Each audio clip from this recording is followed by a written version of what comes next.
Poor Xiaohei, he just wants to wear frilly outfits and everybody wants him to kill Kujirai. The father's over here like, yeah, if you can't find another generic, just chuck her out of there. And then over here, Yulong's like, yeah, I think this is what pretty much is shackling down Miyuki. Get rid of that Kujirai. Everybody's saying, hey, get rid of Kujirai for us. Poor guy. He just wants to enjoy frilly things. But no, I am finding Xiaohei to probably be the most interesting character of the story right now. For the longest time, it's been Yaomei, and it's partly because of her personality and, yeah, her seiyuu. I do like Yomei's character and what she kind of does bring to the entire mix of things. And yes, the massive question mark as to if it seems like everybody's drawn to the past here, why is Yaomei there? And I'm kind of wondering if that might just end up being an aspect of because she just doesn't know that she's tied to there. I don't know, but with Xiaohei's character specifically, I am finding it very curious, and it's unfortunate that there is a little bit of a skip content with the anime adaptation. Very, very curious as to what sort of ties Xiaohei specifically to the place. That yes, in the manga, unfortunately doesn't cover it, at the very tail end of the conversation that Xiaohei has with the father, like right after he gets off the phone with him, it cuts in the anime straight over to Miyuki because he's listening in on the conversation. In the manga, there's a brief moment where he goes, oh, I forgot to tell the master that the copy of me didn't disappear. Yes, it's confirming here. It could be talking about a different Xiaohei. It could be a different one. Everything seems to match up, but this is obviously, again, the original of what Xiaohei is after. What he's saying here is that, yeah, the other one of me didn't disappear. It's kind of odd, right? He's even confirming to the father that there is cases where Miyuki has tested this out. Gwen and Miyuki tested out bringing somebody from the outside into Kowloon, and the copy disappeared. It won't allow the two of them to exist. Now, the oddity here is that, one, yes, he says that he doesn't want to tell the master because he doesn't want to give the master too much of his personal information. He doesn't want too much of what he is to be known by the master. On the other hand, he also says, I have a pretty good idea of why she hasn't disappeared too. Question mark? He seems to know why. And the only conclusion that I can really come to is that, one, the system just sees the two of them so different. That if this area is created by this oddity created by the generic terror above them, that maybe possibly it is a system that will see two individuals that are exactly the same, see that it is a duplicate, and erase one of them. Like, oh no, that can't exist near each other. It's going to create some sort of oddity in the continuity. Erase this one. And maybe because it sees that Xiaohei and this other Xiaohei are so different, it's like it's not the same thing, so don't erase the other one. The other thing that it could be is that the original Xiaohei, the one that we are kind of following this episode, isn't really attached to the place. There's no attachment to the place, whereas everybody else that seems to come in there has an attachment. The guy they brought in, that Gwen had brought in, that ended up making the one that was with Miyuki and them disappear, that person specifically liked Kowloon. And so when they arrive there, it's like, oh, Kowloon's back here. Cool, runs inside. Like, oh, yeah, I get to return back to my old friends. There is a desire for him to be there. Probably seemingly people that are drawn and attached to Kowloon specifically. And again, Xiaohei probably doesn't have that attachment. And the unfortunate thing that can come from that is if he does sort of get attached to the place through, again, Yaomei making the frilly outfit for him and everything like that, you might actually want to start hanging out there. But yeah, like I said, I do really like Xiaohei's character. It is unfortunate that he seems to be kind of dragged along by everybody at this point, so we'll see how that kind of turns out. I don't think he's going to want to take out Kujirai, but again, it can come down to that aspect of how much does he need that money? Does he desire having frilly clothes so much that he's going to do any job in order to get those frilly outfits? I'll take out people. Any job you need somebody taken out, I need those frilly outfits. I'll do it. But we'll see. Going through the episode, though, properly, starting from the very beginning like I typically do, opening up with, yes, the scene that I was pretty sure they were going to cover. Like I mentioned in my last episode, impressions, doing the skip content stuff, I'm like, I just feel like this little scene right here is probably going to end up at the very beginning of the next episode, and if it doesn't, I'll cover it. Sure enough, it's right here. And why I found this so significant was that, yeah, here it sort of is implying that there's a lot that Kujirai B is going through. The opening sequence being Kujirai B, making the French toast for Kudo. There is a significant sense here that there's something that Kujirai is hurting about. She's specifically talking about the fact that, yes, she had this mother, my late mother. He's like, wow, thinking about that stuff, it probably hurts. She's like, no. Oh, then you must be strong. No, I'm weak. That's why I'm not sad. The fact that you've lost something and yet don't show pain, you gotta be strong. No, that shows that I'm weak. That shows that I'm weak. But it went further than that because she does talk about the fact that I haven't always been the type to not read a second volume.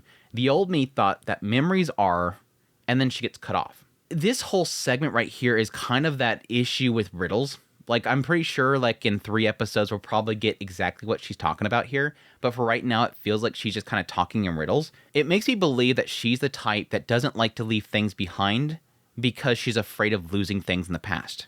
The idea of moving forward causes the loss of other things. Moving to another location, you leave behind friends. When you meet new people, you lose connection with other people.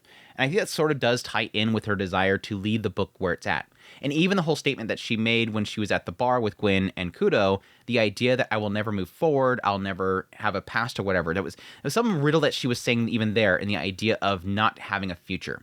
And I think that might be tied in with sort of where I think the story is going to end up going, is the idea that Kujirai is not going to leave Kowloon. Like, she had a desire, even back there when they were talking about they were going to demolish Kowloon again. No, I'm not going anywhere. Like, I think she has pretty much said, I'm going to die here. And I think that's what drives her to want to get more of the medicine. She just doesn't want to leave Kowloon. She's going to eternally sleep there, essentially. And yeah, even that, there's an additional statement that she makes that the anime didn't cover, which is, yes, she asked Kudo to make the coffee or tea or whatever it was for her. And then she goes outside to, light up. And she says, sadness. I thought I'd long since discarded it. So why? Sooner or later, I'll have my answer. And she messes with something in her pocket, which I'm assuming might be the pills. It could be a piece of paper or something like that that's crinkled in there, but she has something in her pocket. Sadness. I thought I'd long since discarded it. So why? I think right here, she's realizing that she doesn't want to make connection with people. Similar to what Kudo is going through right now. I think she's made connection with Kudo when she wasn't intending to do that. And I think that's now starting to make her feel uneasy about her choices. Sooner or later, I'll have my answer. I'm not sure exactly if it's going to go the route of her not wanting to commit to her original decision, again, to possibly not leave Kowloon, despite the fact that it's going to be demolished. I don't know. It's riddle crap. It's this crappy riddle crap. Sadness. I think I long since discarded it. Sooner or later, I shall have my answer. I'm weak, thus I'm not strong. It's that kind of crap.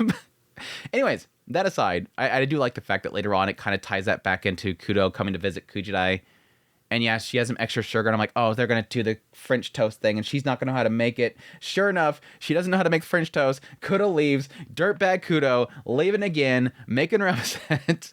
Again, another one of those cases where I think them moving stuff around kind of works. Again, having them both within the same episode does kind of make you go, oh yeah, the sugar with the French toast. It makes sense to have it right here.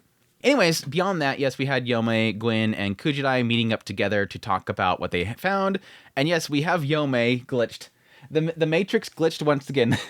Just like what happened with Xiaohei when she was asking her about moving out of the town and going to Hong Kong or something like that. Kujirai was asking her about that, and then Xiaohei's like, oh yeah, the last time I decided to do that, and it's glitch. It's just like glitch in the system. Which, yes, is very interesting. Yaomei was going to tell them about the whole situation with the eternal summer, but because she kind of got sidetracked with drinking the drink and not really knowing where it comes from or if it even exists, she ends up getting swept up into Kowloon again. And again, this is something they've been talking about for a while now. Yulong is kind of confirming it here. Miyuki has been talking about it for a long time. Don't eat stuff. Don't drink stuff. Don't consume things in Kowloon. You'll get swept up into it. But it seems specifically going to the idea that Yaomei herself forgets her purpose. That's the oddity. And it's odd because she still contacts Yulong. So it's not as if she forgot everything outside of Kowloon. She just only forgot about how important it was about the summer. She doesn't know why it's odd anymore. And again, I think that goes to when Yaomei left and she was talking to Yulong on the chat. What did she say? Oh yeah, everything seemed normal until somebody pointed out. Everything seemed normal until I left. Everything seemed normal until I talked to you about it. It's not until I leave Kowloon and then I think about it, oh yeah, it was summer all the time. And that doesn't make any sense. That seems odd. Why did I think about that? But then the moment that she's in Kowloon again and she consumes something, suddenly she forgets that it's an oddity. And thus, when Yulong asks about it, it's always summer. That's normal. It's no longer weird. It's always summer. It's kind of an oddity. But again, she doesn't forget about Yulong. She doesn't forget about the outside world. She just forgets about why it's odd. She forgets about the oddities. Now, I'm curious if she'll remember what Yulong told her to look for. That's going to be the question mark there. And I think it's probably going to be something that later on, somebody will bring something up, and then Yaomei will remember that conversation, and she'll go, oh yeah, that's the thing I'm supposed to be looking for. That's probably what it's going to turn into. But it could possibly be what Xiaohei is looking for too. That there's these things, again, we're talking in riddles, don't forget about those things. Yes, when I find those things, I make sure to discard those things. Don't say what it is. I think that's probably what they're looking for. And I think it's probably medicine. Again, I think the thing that she was supposed to be looking for is a medication. And I think the original Xiaohei is probably looking for that medication and discarding it. And again, anything that is in there that's replicated can't leave. And they were talking about specifically stock items on shelves. I think it's medication. I think it's medication that, again, is the reason why they demolished the place. But anyways, yeah, I love that. Yaomei's like, what was it again? Oh, well, whatever. Gwen's like, holy crap, that's kind of scary. It's like Gwen's like, yeah, this is confirming everything. I'm not drinking anything ever again. Like, I'm glad that Miyuki told me that. I'm never touching a single thing in here again. And it's interesting because later on, he even has this little brief moment where he is afraid of the idea of how powerful that is to kind of get somebody swept up in Kowloon. And he's mentioning the idea that I almost subconsciously, like, got lost in it. Like, I slipped up subconsciously. But then he wonders, but is that it as well? Am I already getting swept up in it? If I messed up over here, was it just coincidence, or is it the system kind of pulling me into it? As Yulong puts it, so being interested in the place is enough to be swallowed up in it. Simply that. It doesn't have to be somebody that has a tie-in with it. It's also the idea of wanting Kujirai to exist, wanting this not to be fake, and that's why she drinks it. I just want so badly to prove that I'm not afraid of this place existing, that you in front of me exists. But anyways, we cut to the basket being bought for Club Flower Garden. Again, I really do believe that the lady that is at Club Flower Garden is probably a manager of the dance hall, the burlesque house that his mother was living at, or something like that. And again, it was probably assumed the father probably had an affair with that lady at the clubhouse, or something like that. Miyuki was born there, and then pursued his father, or something like that. There's a lot of possibilities here, but everything kind of sort of points me to at least his mother living there. Because again, it felt familiar to him, it smelt familiar to him. This is a place where he probably grew up, was this little entertainment district. And again, it seems like he's led into the entertainment district. He's led into the area where the clinic's at. I think this is Kowloon itself kind of molding around him. And I think because Yulong calls him, finds out he's in Kowloon, I think that's what sets Yulong off. I think that is like the final step there that Yulong decides that he's going to pursue with Xiaohei and say, hey, take down Kujirai.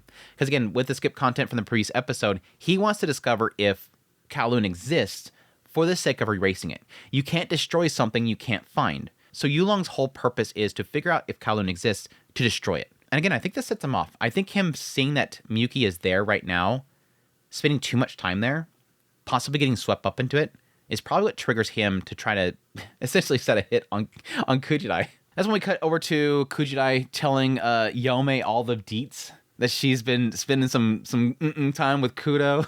Girls geeking out about the whole situation. Then yes, Yulong walking in there to inspect the fire, the alarms. It's weird because I think they've been setting this setting as being Yaomei's house for so long that it seems odd to have him walk into the room right there. This is technically supposed to be a shop. Like there's multiple people in that room with them, but it makes us feel like it's like her bedroom, like her apartment. And then like I don't know where Xiaohei just walks in like I'm gonna check the fire alarms. It's a little odd, but yes, they kind of push Xiaohei. Hey, if you like something, wear it. If you want to wear frilly outfits, wear it. I like how Yaomei makes her little frilly under vest. And again, that's so Yaomei's character that she sees that this guy really likes to wear frilly stuff and they've kind of grown out of it. Well, let's take what you currently have and let's make it frilly. Again, Kujirai kind of pushed Yaomei to be her absolute self. And if she sees somebody in front of her that wants to be something that they don't feel like they can be anymore, no, embrace it. If you want to wear frilly stuff, here, let's put it under your vest. That way you don't have to feel off about it. It's cute. It was cute. But yeah, that's when we have the little report from Xiaohei. Before he gets on the phone with the father, it was interesting because he has a little bit of a struggle in the idea that the fake Kujirai is kind of giving him a different impression than what the real one is. Which right here, we're confirming that, yes, Xiaohei knew Kujirai. Which again makes sense because we're assuming here again that the other Xiaohei, the one that's the part-timer, that's him. But additionally, I like the fact that in the manga, they have this little brief moment where he's trying to buy a place to store all the frilly stuff that he buys in there. And yes, technically the vest that he got from Yaomei.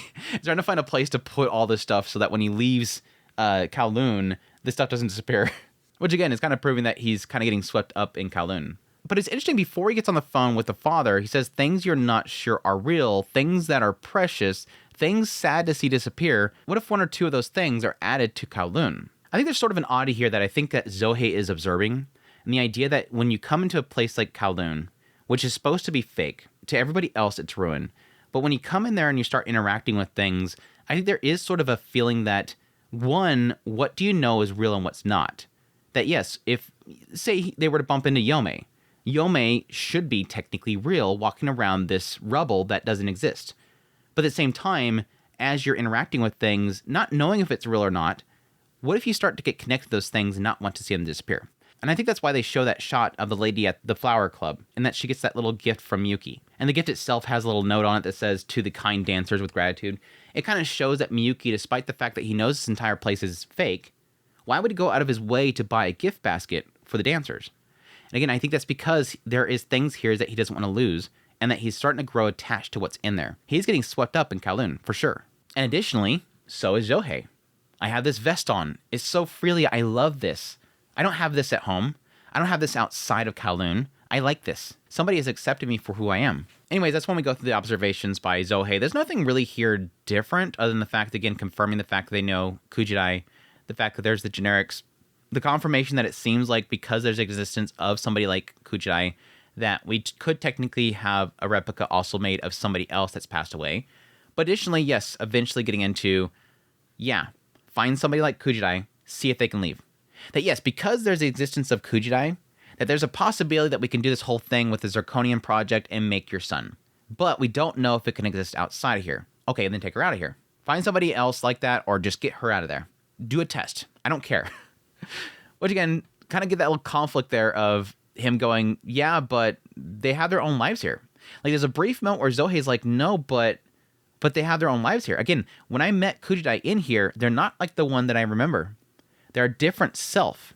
And there's a sort of a feeling of hesitation here. That Xiaohei, despite knowing that Kujirai in here is fake, doesn't want to take her out of there. That's when we get a little scene of Yulong and Miyuki, again, talking once again about regrets and not wanting Miyuki to do this stuff. I do like how he kind of points out the idea that if I was doing this whole situation, the doctor wouldn't care.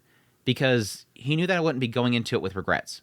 That because Miyuki is going into this knowing full well he's going to regret this, it's foolish. Whereas if I went into this doing this, if I regret it later on, it would be a surprise to me because I wouldn't expect to regret it.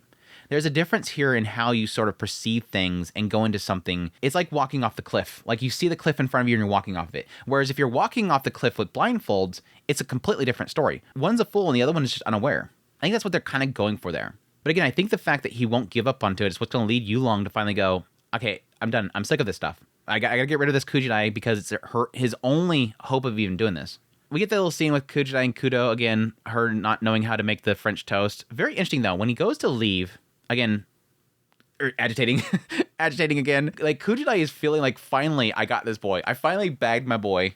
He even went to bed with me and everything. She's feeling on cloud 9.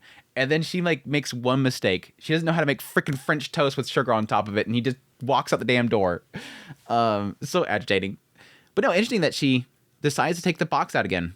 She doesn't know why. She starts to recall that he said that he wouldn't leave her side. And now she's feeling like he's leaving her side again. He's feeling distant again. And she immediately, the moment she sees the first problem in the relationship, immediately goes back to that damn box. It's telling. It's so freaking telling that she goes right back to that damn box. But no, the interesting this time, she takes out the box, she puts the glasses on, and she sees that brief scene of Kujirai B peeling I think they're fortune stickers. It kind of shows it in the manga more that she peels one of it and says she got good luck. I think they're fortune stickers. Why specifically that is what she's seeing, I don't know. Like, I could not even say. I think this is sort of just showing that she's able to see into something. Like, she might actually see a little bit of a vision into Kujirai B's past. Like, she might finally start making some sort of connection with the original Kujirai B. I don't know. We'll have to see. That I have no idea where they can go with that. Anyhow, that's my thoughts on episode 9 of Kowloon Generic Romance. Definitely one of those episodes where it's just a bunch of riddles in there. There's a few confirmations in there that I found interesting, but overall, it's a lot of riddles, which kind of frustrate me. But we'll see how they kind of expand the coming episodes. But hope you guys enjoyed this video, as always. If you did, hit the like button down below. If you like this content and you want to support channel more, I have links in the description below. Great 8 push. Until next time, y'all take care.